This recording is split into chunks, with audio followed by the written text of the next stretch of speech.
गोंदिया जिल्ह्याच्या सालेकसा तालुक्यातील 15 अंगणवाड्या जीर्ण झाल्यात आणि पावसाळ्यामध्ये त्यांना गळती लागल्यानं त्यामध्ये चिमुकल्यांना बसणं सुद्धा कठीण झालंय।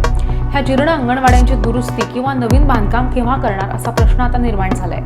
दरेकसा, जमाकुडो, चांद सूरज, दलातोला, साखरीटोला, कावराबांध, मुंडीपार, लभानधारणी, नवेगाव, पुणी बिटोला, सातगाव, पिपरिया, सलंगटोला इथल्या अंगणवाडीच्या इमारती जीर्ण झाल्यात।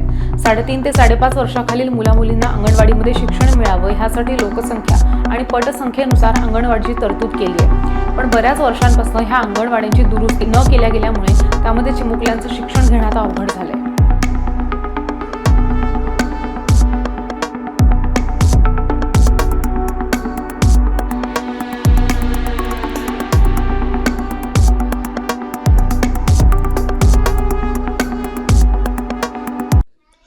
मी जेव्हापासून इथे जॉईन केलेलं आहे सर, तेव्हापासून मी बघितलं आहे की या गावामध्ये अंगणवाडीची जी अंगणवाडी इमारतीची जी अवस्था आहे ती खूप जर्जर आहे आणि त्यामुळे आम्हाला जी व्यायामशाळा सँक्शन झालेली आहे ती त्यांना आम्ही अलॉट केलेली आहे आणि त्याच्यामध्ये ते बसतात। आणि सर आपल्या पावसाळ्यामध्ये विद्यार्थ्यांना खूपच त्रास होतो आणि म्हणून आम्ही त्यांना ही आपली बिल्डिंग अलॉट केलेली आहे।